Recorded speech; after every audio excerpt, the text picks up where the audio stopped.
Estamos de volta e a pandemia acabou contribuindo com algo que já vinha acontecendo no país. Eu me refiro ao aumento da inflação e, na prática, isso acaba refletindo, na perda do poder de compra dos brasileiros, principalmente dos mais carentes. E neste cenário, a situação fica ainda mais delicada para os idosos, porque na maioria das vezes a aposentadoria não garante o suficiente para o sustento deles. E é para falar sobre esse e outros assuntos que está aqui no Jornal do Meio-Dia ao vivo, o advogado especialista em direito previdenciário, Izandir Rezende. Boa tarde, seja bem-vindo, doutor. Boa tarde, Camila. Um prazer enorme estar com vocês no Jornal do Meio-Dia, trazendo essas informações maravilhosas que vocês hoje permitem a toda a nossa sociedade mato-grossense. Isso mesmo, tem muitos aposentados, pessoas que recebem benefícios nos assistindo, com certeza. Doutor, queria começar perguntando se de fato a tendência é que a aposentadoria seja cada vez menor e seja mais difícil, as pessoas têm que conseguir ali chegar a uma idade cada vez, digamos, serem mais velhos para recebê-la. Em especial a gente vê isso com a emenda 103 de 2019, que dificultou o acesso à aposentadoria. Isso é verdade, uma tendência do Estado em diminuir a aposentadoria das pessoas? Olha, a reforma da Previdência Social era necessária, isso já vinha, um imbróglio que já vinha se passando anos e anos, e ela deu um início ali logo quando o Temer assumiu, Algumas questões relevantes, se a gente for analisar com relação ao Ministério do Trabalho, ao Ministério da Previdência Social, foi a extinção dela. Isso poucos hoje brasileiros sabem. Com o Temer, ele extinguiu o Ministério da Previdência Social. Hoje é um mero órgão ligado ao Ministério de Planejamento Agrário, que não tem nada a ver com Previdência. E todo o recurso financeiro hoje, previdenciário, é movimentado e garantido pelo ministro da Fazenda, nosso ilustre ministro Paulo Guedes, onde eu ocupo. Então, hoje, esse é o cenário. O que foi feito lá atrás para nós entendermos rapidamente aqui na frente? Se mudou tudo. Hoje nós não temos o acesso do cidadão ao INSS.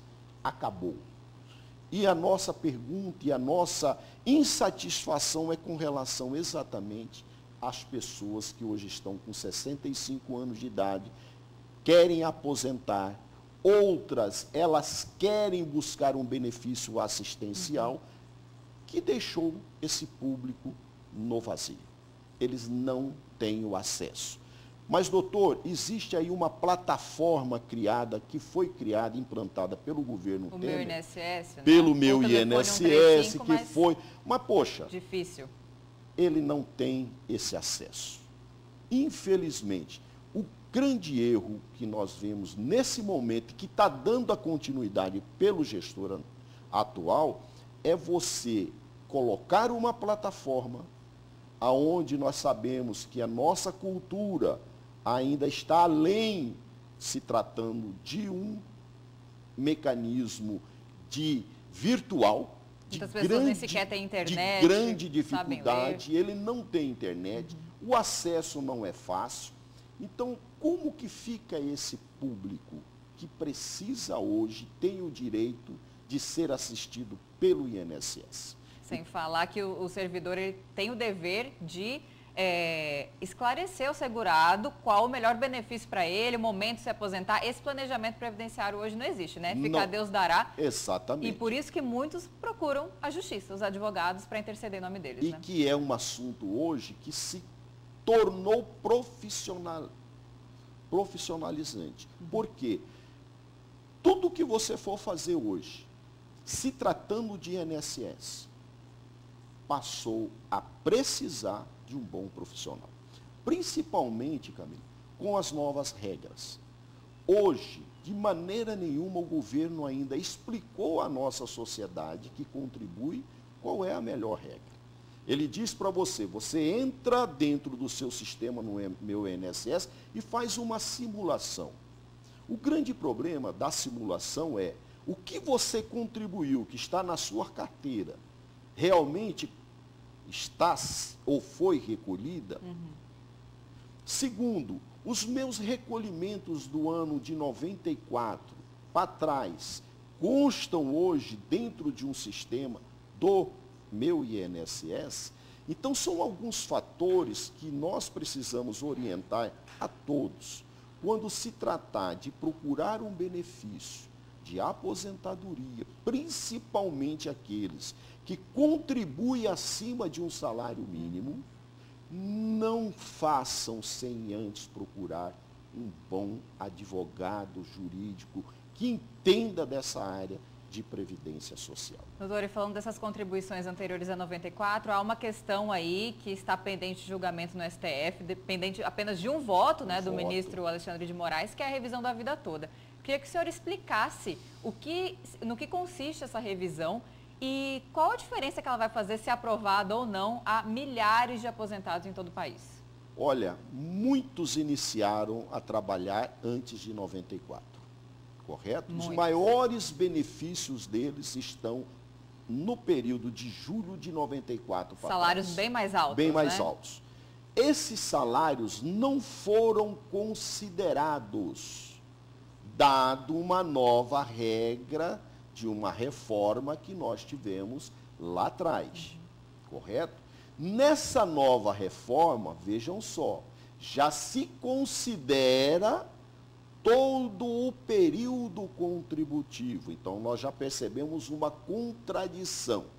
A grande discussão da vida toda é, se eu contribuir, por que não ter o direito de usufruir dessa contribuição que foi realizada e que ela me beneficia no momento que eu estou buscando hoje a minha aposentadoria? É o mais justo, né? Mas hoje em dia, se for a regra, muitos não consideram e tem gente aí ganhando um salário a título de aposentadoria que poderia estar ganhando o teto, não é verdade? Exatamente. Então impacta muito na vida das Impacta pessoas. muito. Então hoje essa revisão, ela foi apreciada pelo STJ, o INSS provocou para o STF, estamos aí no empate, precisamos sim do voto do ministro Moraes, e eu acredito que nós vamos ganhar.